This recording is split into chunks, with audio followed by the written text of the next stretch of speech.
Salutare, fraților! Astăzi suntem la castelul din Praga. Din Praga, cea mai tare zi. Și este cea mai figuroasă de astăzi.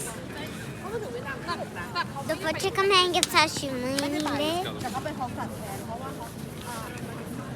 Și sunt și ceva în spate.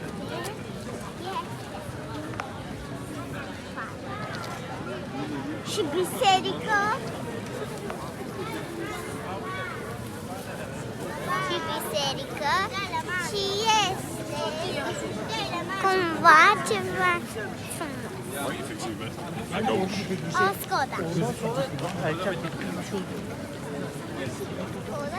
Și un brăduț frumos. Cu luminițe pe el.